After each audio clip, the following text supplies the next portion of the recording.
I've been on the road heading northbound for a little over a week now. It's still pretty chilly up here, but I'm ahead of the mosquitoes and the seasonal migration of travelers, so it's been incredibly peaceful. So much so that I ended up taking yesterday off driving just to hang out in this field and enjoy the view while taking care of some tasks around the van and enjoying a nice leisurely nap. Today is day 3752 of me living in a van. Well, me and Frank, who's snoozing here. It's a long time. It's more than 10 years of full-time van life, living on the road, being nomadic. And, there's a lot of common questions I've gotten over the years, but one of the most common ones I would say has to do with finances. I cannot count the amount of times I've got the comment, I wish I could afford to live like you. Or, of course, the question, how do you afford it? And so today, that's what this video is going to be about. As I continue to travel northwest and go on some little hikes and stuff, I'm going to be talking about van life finances and the formulas I've used to change my mindset around money to allow this to be a sustainable lifestyle for me. The first 7 years I was in a van, I was not on YouTube and I did not work online jobs. I worked hands-on jobs in the dirt, quite literally a lot of the time. And so, yeah, I want to share a bit about how I make income now, how I used to make income, all sorts of different jobs I've known van lifers to have, and especially the formulas I've used to change my mindset around money and make financial decisions so that I have an abundance of free time so that I can live a life that feels fulfilling to me and not be just constantly drowning in financial stress. So I hope that you'll stick around for this video and enjoy the adventures I'm about to go on. And hopefully, whether you live in a van or in a house or wherever you're at in life, there'll be some sort of information in this video that will just help enrich your experience moving forward.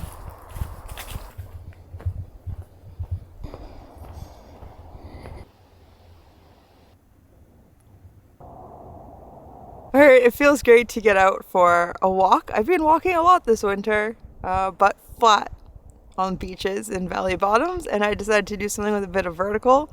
So it did take a bit of talking myself into doing it, but now that I'm up here, I'm very sweaty, but happy I did it. Similar to this video, I've actually filmed this entire video before, about 7 months ago, and then I started editing it, and I scrapped it just because, yeah, it's hard for me sometimes to get my thoughts out and to make it feel clear and organized, and so I'm going to do my best with that. And since I'm not really sure where to start, I guess I'll just start at the beginning.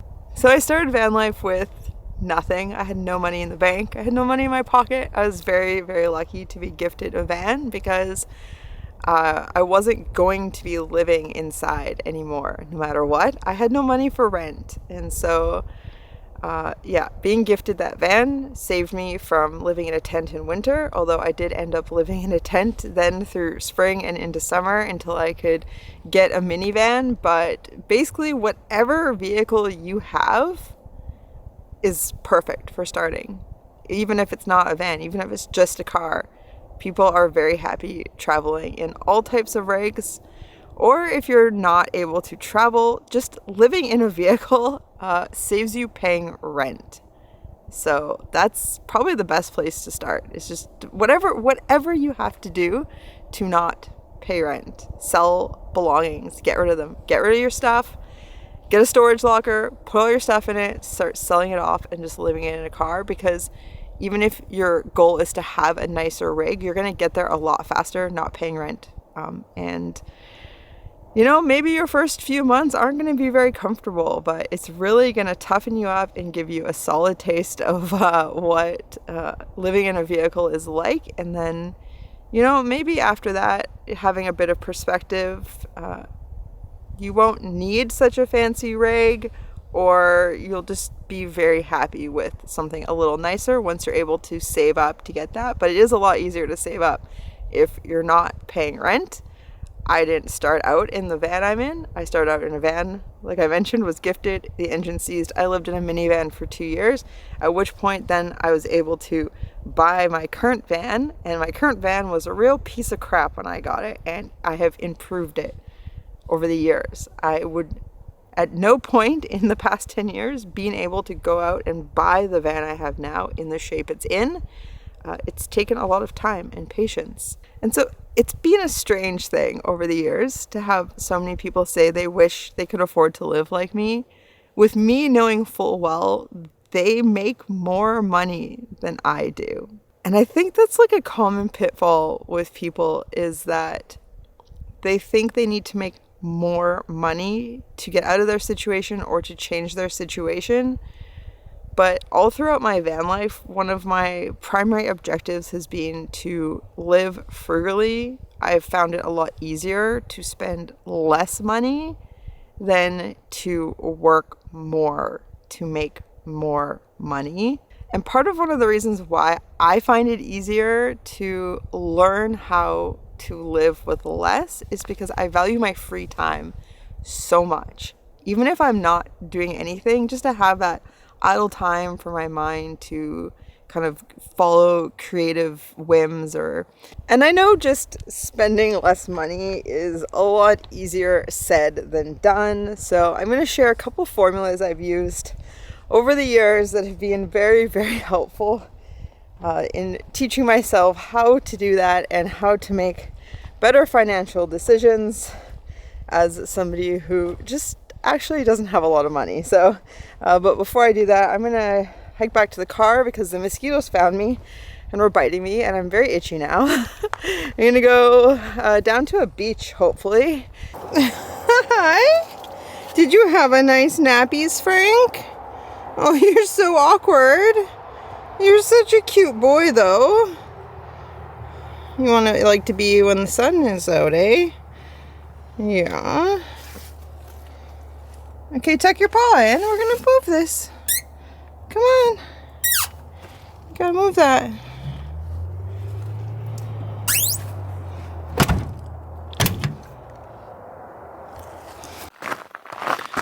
You having a good sniff about, bud? It's not very good rocks to be walking on. Come on. I'm just letting Frank have a sniff about as much as he wants. I know he won't go far or take long. So I'm just making my way down to the beach. The last time I was here was autumn 2016. So 7.5 years. A lot has changed in that time. Last time I was here, I was living in my minivan and also living on a much different budget. And at the time, the formulas I'm about to share with you were absolutely instrumental to me being able to keep my life on the road going.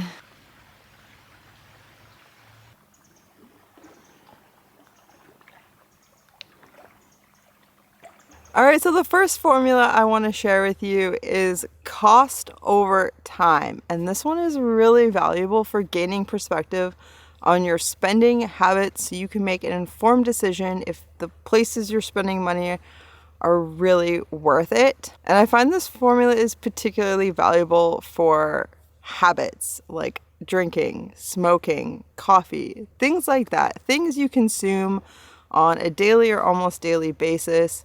And how you do this formula is you take the cost of something, and if you do that every day, then you're going to multiply that by 365, and then you will see how much you're spending per year on that one habit.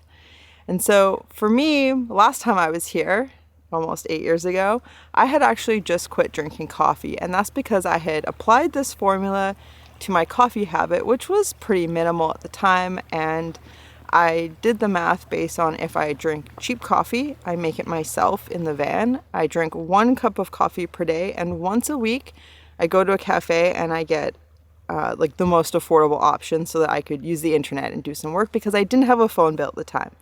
And so doing that math, I came to find out that I was spending $500 a year on coffee. And that was a pretty big chunk of my budget, my monthly budget or whatever. And at the time, living in the minivan, that would have afforded me 2 tanks of gas, which I would have been able to travel maybe 700 kilometers combined, as well as food for me and Frank for a month. So I could have had basically a month on the road, traveling slow and enjoying a simple life, or I could drink coffee once a day for a year. And so I quit drinking coffee because it wasn't just like, you know, a couple dollars at the grocery store or $3 to go to a cafe. It was a month worth of enjoying a life that like I love, you know?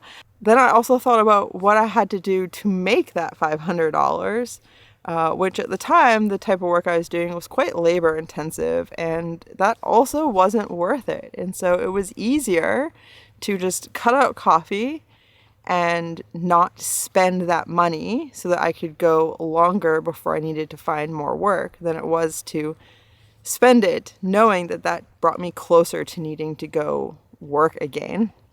And so I've done this with a lot of habits over the years, one of them being alcohol. When I was drinking beer and cider or whatever, I was spending probably an average of $15 a day to drink. That works out to $5,500 a year, $5,500 a year to have a mild alcohol addiction.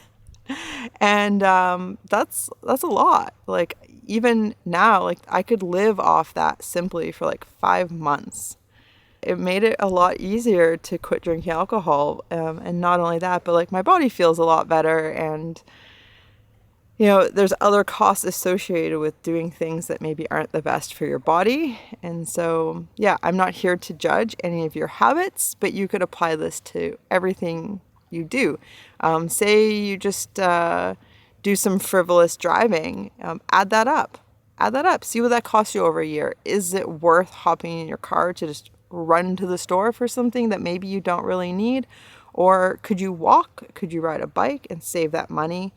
Because every dollar you spend is money you have to make somehow. And if your goal is to live a life like me, then that should include working as little as possible.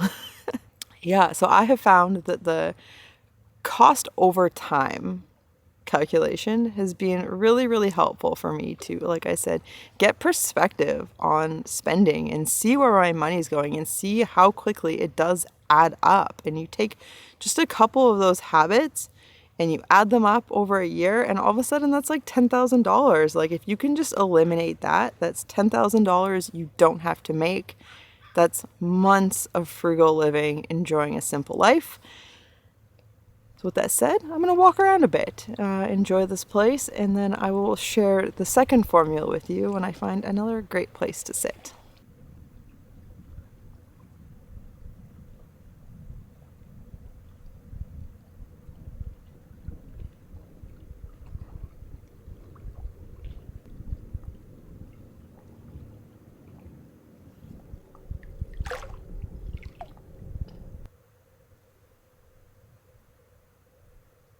All right, I found a swing, and somebody's carved on it Veni Vidi Vici, which I just Googled, means I came, I saw, I won.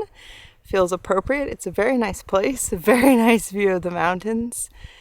And yeah, my second formula I've used to, I guess, minimize my spending or to make wise financial decisions is cost per use. Just because something's cheap does not mean it's a worthwhile investment.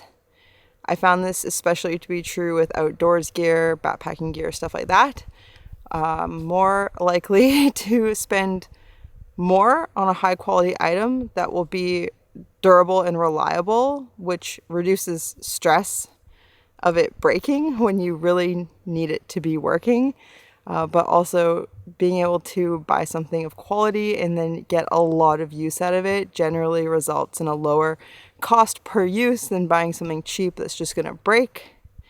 A good example is my backpack. I'm not sure exactly what they cost now, but I probably bought it for around 350 Canadian dollars 5+ years ago. And I used it on the Pacific Crest Trail 158 nights in a row or something, and then another 45 nights when I did a northbound section hike, as well as lots of training hikes, and then day-to-day use as my normal day hiking backpack. So, you know, it was not a cheap backpack, but it's durable. I trust it. It serves me well. I've been able to build a relationship with it, and the cost per use is pennies, maybe a dime, something like that. So, yeah, same with my tent. You know, at the time when I bought my tent, it was one of the more expensive one-person tents, but it's been like 14 years, 15 years I've had that tent, and it's still good to use. And so I've come across a lot of people who will just buy things because they're cheap,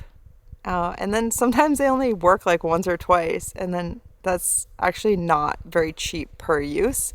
And so, yeah, that plays a big factor in the decisions I make with spending. And sometimes it's better just to wait a couple months until you can afford to buy something worthwhile than buy something because it's cheap and then end up having to replace it possibly multiple times.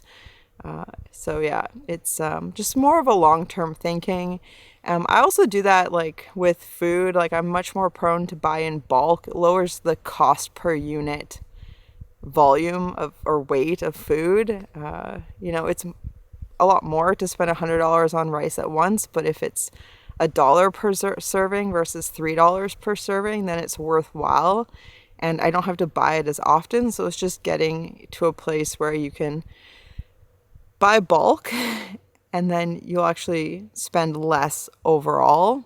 Cost per use goes both ways. For example, with my van, I bought it for $2,600. I've put a bunch of money into it, but the cost per day to have a home and a vehicle now after 7 years is really low. I'm probably looking at like less than $10 per day to have a home and a vehicle. Whereas somebody who spends, say, $150,000 on some sort of like high top van, say like a Sprinter or ProMaster, and have a really nice build out, it's going to take you a long time to get down to $10 per day. You know, 3 years in a van, you're still looking at $150 a day just to have that. And so, yeah, it's not always more cost effective to buy the most expensive thing, but it's rarely cost effective to buy the cheapest possible thing. The best thing you can do is to buy something that is of good quality and then look after it. And over time, that will be the most affordable option.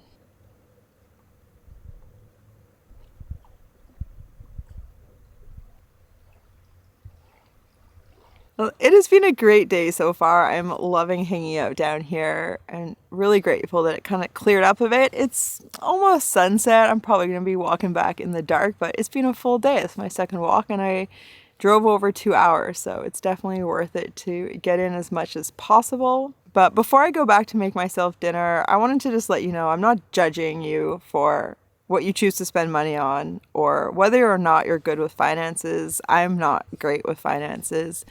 It's something I'm teaching myself, and I once carried a huge debt that was really damaging to my mental health. It was really, really stressful. I know finances, money topics can be really, really stressful for people, and it can be really hard on your mental health. And for me, that was one of the big reasons why I learned to do a really good job of not spending money on things that weren't worth it and just being extremely honest with myself about what's worth it and what's not worth it. But there are other tools available. One of them is therapy, and this video happens to be sponsored by BetterHelp. Working with a therapist can really help change your life, especially in terms of setting smart goals. I had help with this, which led me to getting out of debt years ago, and it, as I mentioned, has changed my life. Being nomadic, it's pretty unrealistic to see a therapist in person. Plus, it can also be a little awkward sitting in an office face to face, or stressful having to drive into town to go see a therapist. But with BetterHelp, you can talk to your therapist from your home, all cozy, or even out in nature, and you get to choose whether the session is a phone call, video chat, or even messaging. Whatever is the most comfortable version of therapy for you. BetterHelp can match you to one of over 30,000 therapists in their network based on your needs, preferences, and location, which gives you access to a wider range of expertise than may be available in your location. To get started, simply go to betterhelp.com/alpine, which will save you 10% off your first month, and then you fill out a questionnaire that will ask you questions about what challenges you're going through and what kind of therapist you'd like. And then BetterHelp can match you with a therapist in most cases within 48 hours.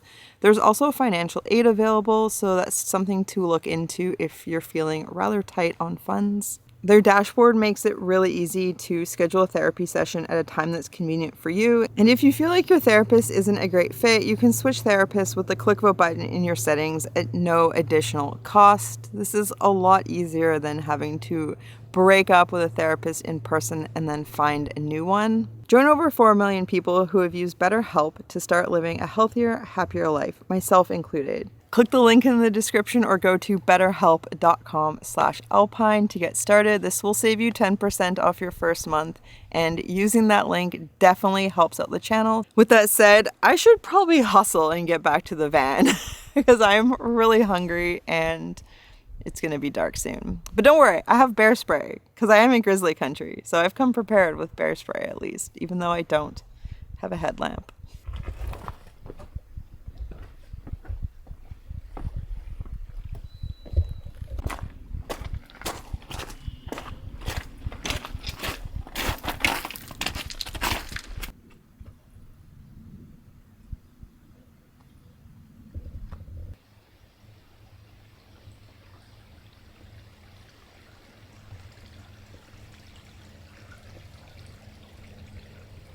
All right, I have made it back. It's kind of dark in the forest. That is the ocean right there. And yeah, it's not exactly the nicest place to spend a night. It's just a parking spot in the middle of a big quarry that one of the resource extraction companies here use to probably get material for building or something. I don't know. I'm not going to get into it right now. That's not what this video is about. I have very strong opinions about some things. But yeah, it's free. It's a free campsite. And in videos, you've seen me stay at campgrounds a fair amount. But for about my first 7 years of van life before I was on YouTube, I not once ever paid for a place to camp.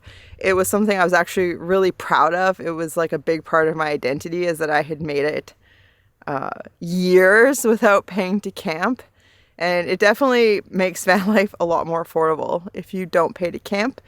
In recent years, because I do have regular income as opposed to like contract work or piecework, and with Frank aging, I have just decided for myself that it is worth paying for campgrounds, especially if they have, you know, good amenities like laundry, shower, power, things like that, or just great walking trails for Frank. I've also been on the road for a really long time, and it wears on me from time to time. And so I found that just checking into a campground for a week or two is really, really nice. And then there's no pressure to drive, and you have like your own little piece of space. And yeah, it's something I enjoy doing from time to time, although I do much prefer wild camping. Just in some seasons, it's just not worth the stress to be so strict about it. Also, you know, if there's a campground in town that's like $10, but you're going to spend $20 in gas to like bomb down some back road just to spend a night for free and then drive back into town, well, it's not free. You've spent more money than you would by just staying at a campground. Although there's not a lot of $10 campgrounds anymore, but like a lot of them are still only like $20, depending on where you go. And so, yeah, you gotta be careful about thinking things are free, because sometimes the time it takes, the energy, or the cost of other ingredients like gas, make it not actually free. I mean, nothing's free. Everything at least takes your time. And I'm somebody who really, really, really values my time. And so, yeah, I factor that heavily into equations. That said, I should stop talking because I'm hungry and I really, really need to eat.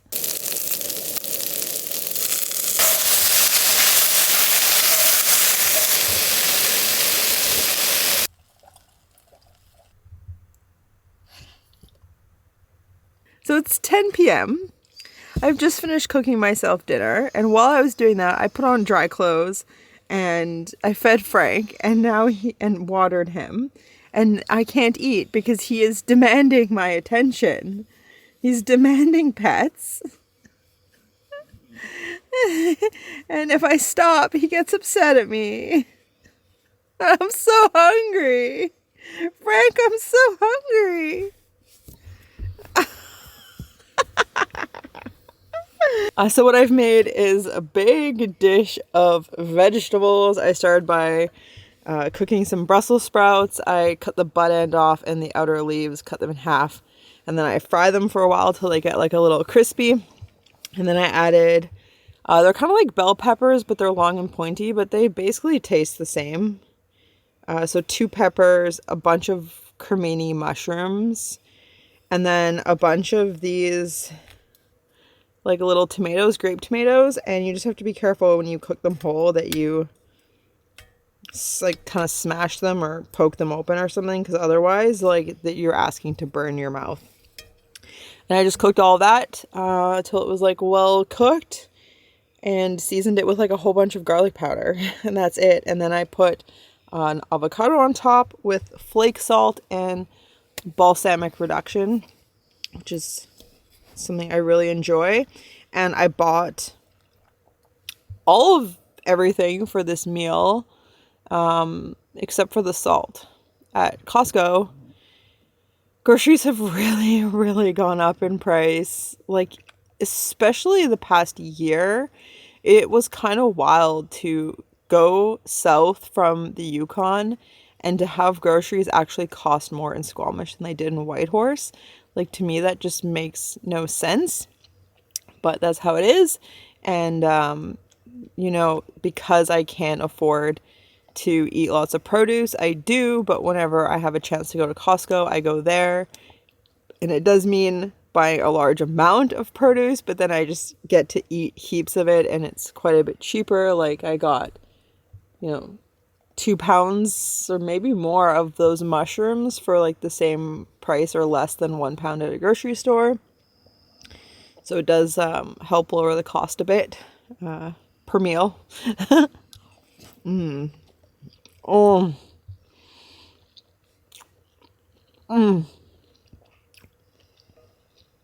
What? I was not expecting this to be so good. I made it so quick. It was so low effort, but that Brussels sprout was just like one of the tastiest Brussels sprouts I've ever eaten.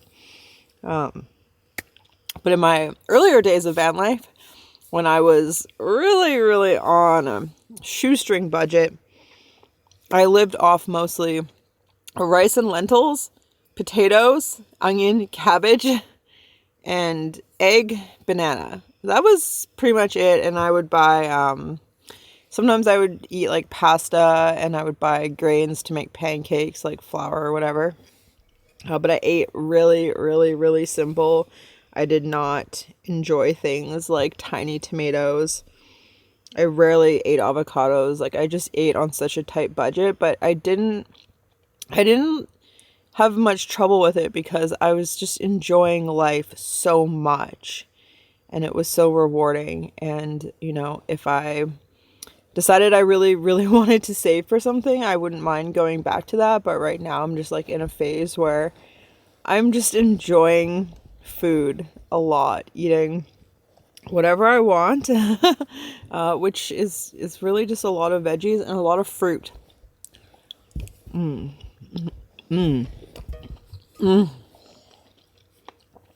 Wow.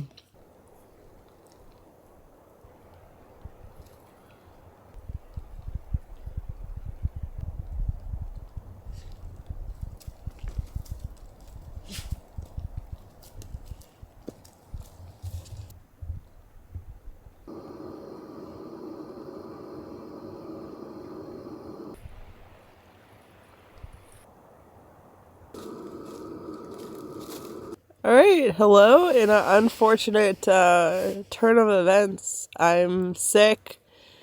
It sucks. I do not get sick very often, but I trust my body is gonna fight it off. It's gonna be fine. It's just gonna be uncomfortable for a few days. So I didn't film anything yesterday, but I did move to a different camp spot further west. I'm down a back road and there's no service here. It's very quiet. It's very nice. But yeah, so van life, working and van lifing. That's the next topic. So, I mean, my job is YouTube, but I actually have multiple income streams. I get paid from more places than just YouTube, as you're probably aware. And, you know, it might seem like all the van lifers are YouTubers, but that's just not the case. It's just because, you know, if you're watching van life on YouTube, you know, a good number of those people are probably monetized, and that's helping them continue to do van life. But actually, the vast majority of van lifers are not YouTubers, are not content creators, do not make a living through social media. And for the first more than 7 years of my van life, I did not make any money through social media or YouTube or anything like that. I wasn't even on YouTube. So I worked kind of normal jobs at first. I can't actually recall if I had a job when I started van life. I don't think I did. But soon after, I worked at the climbing store. I was actually living in a tent. So I was living in a tent. I was walking to town to work at the climbing store, and I worked there, and I went climbing, and it was great. And then when I lived in the minivan, I worked at a doggy daycare, which was great. Sometimes I brought Frank, sometimes he stayed in the van. It just depended on kind of how many dogs were there and the dynamic, because Frank, who's right here, who had a very nice morning this morning hanging around outside, he's a very strong personality. He is a very sort of dominant dog. He's not prone to being submissive, and so yeah, sometimes it just didn't feel like it would make my job very easy to bring him. But I worked there for quite a while.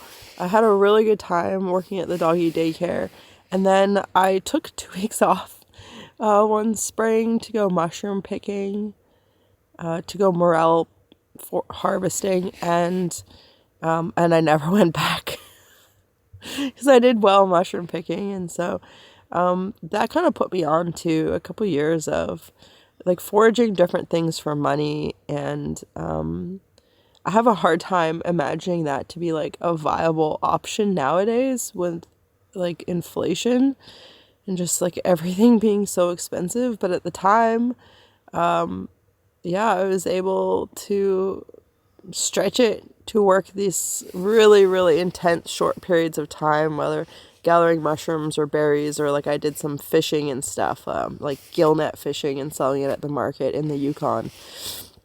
So I did a lot of different things for a couple of years, and like a lot of odd jobs, and just kind of like, you know, I would make some cash, and then I would just see how long I could make that last. And I also did farm work, so mostly berry picking over a course of a few years, berries and cherries.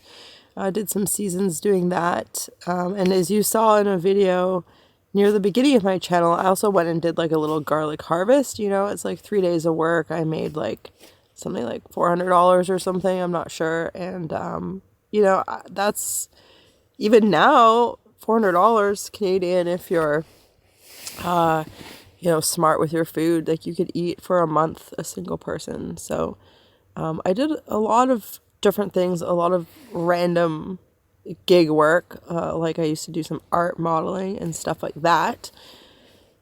But yeah, I was always really, really, really pinching money, pinching pennies or whatever. I don't know exactly the term. Sorry, my brain is not in an optimal state being sick. But because my goal was to work less, that incentivize me to be really frugal and also to spend my free time learning to do things for myself as opposed to paying someone else to do it. I figured if I could work less, I could use that time invested in myself and my skill set, and then that would allow me to save more money, and hopefully I could also work less. And so, yeah, like I did a lot of things like, teach myself how to make jam and how to fix things. And yeah, just like slowly building up skills that made life more enjoyable and also made it less likely that I had to, hire someone to do it or spend money to have something I wanted. Foraging allowed me to eat really well through a lot of seasons, better than I would have spending money. So yeah, I think that's a good mindset around it. Like I wasn't just trying to work as little as possible so that I could just be lazy. I was never lazy. I looked after my body, like what it needed, and I do have like some chronic illnesses that I deal with.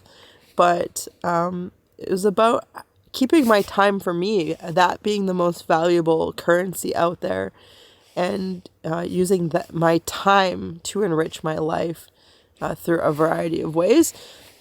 But I understand that that's just not like a very realistic approach for a lot of people. A lot of people maybe wouldn't be comfortable kind of always having almost no money. And over the years, I've met a lot of different people who work doing a lot of different things, living in van.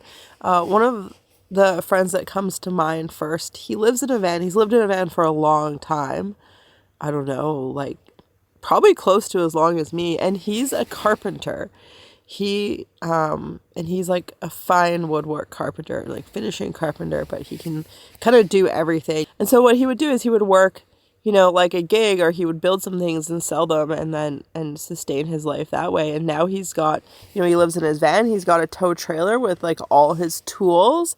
And then he takes on these gigs where he can live on site and he does the building or the renovations or whatever.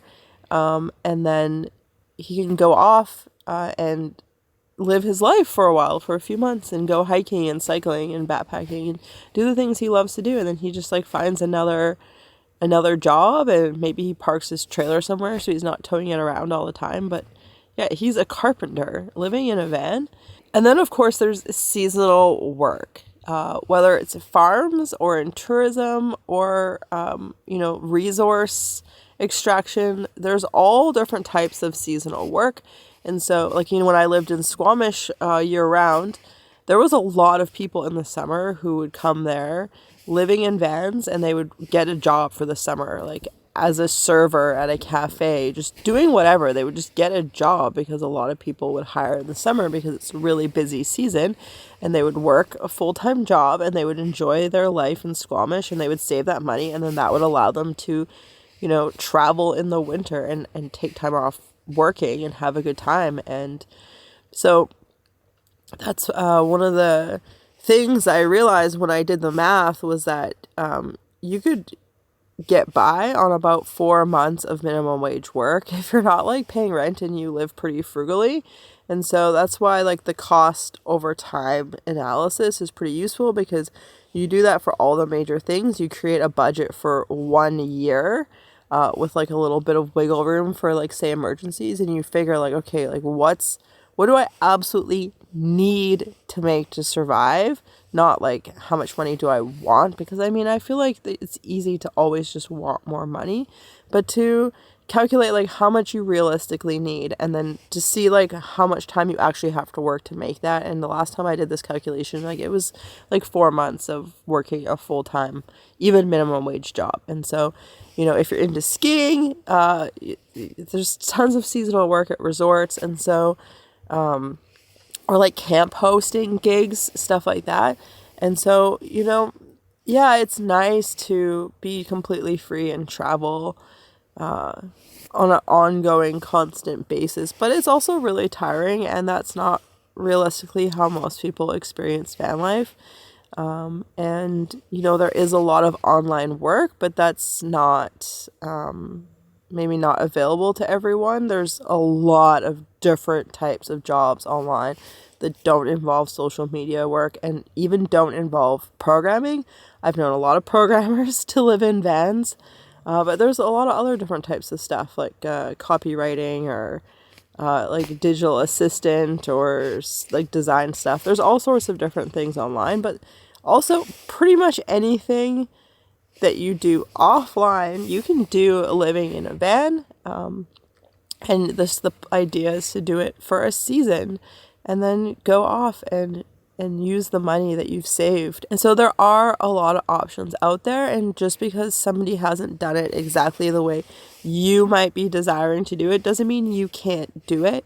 There's a solution for everything. There's ways to go about finding showers and safe places to park. It's really easy to get carried away, always trying to make more and more and more money and miss out on your life. And I think that with van life, so much of what draws people to it is wanting to experience more out of life and wanting to live a life on your own terms that works for you, which is unique to everybody. And that's just honestly easier to do if you build a bit of financial discipline and practice living frugally. You can enjoy a lot more experiences. And yeah, so van life is only ever as expensive as you make it. I have a simple build. It was cheap to build. At the time I first built out this van, I spent $1,500 on materials.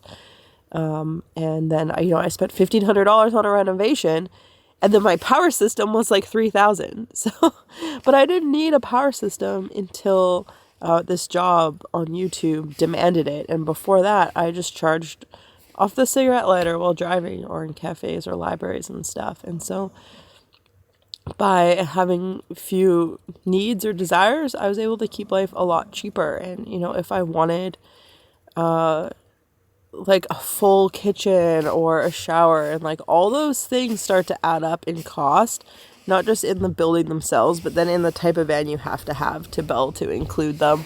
And so, yeah, I guess maybe moral of this whole story and however long this video is of me talking is just to be really, truly honest with yourself about what you really, really need and also what you actually want most out of life. It's really easy just to watch in on other people's lives, or to watch a whole bunch of van tours of all the fancy things, and to get carried away with all the amazing ideas of stuff you could build and luxuries you could have. But if your insistence on waiting for that to be a possibility stops you from getting out and living a life that's more enjoyable, then those things aren't serving you. They're not doing you any good. And it's better to just get out and start and enjoy your life and build up from there over time. And just trust yourself that you can handle what comes your way, and trust yourself that you're resilient and that everything's going to be okay, because it is. You're alive. You're still here. All right, well, I think I'm due for a nap. Hopefully you found this video helpful or insightful in some way. And if you're wanting to make a change in your lifestyle, whether it's move into a van or downsize your house or live on a boat or just have more free time to do the things you love or spend with the people that you love, then I hope that at least even in a tiny way, this video has been helpful. Thank you so much for watching, and I'll see you soon with an adventure, a really exciting adventure. So thanks again to BetterHelp for sponsoring this video, and don't forget to check out the link in my description to get started and save 10% off your first month.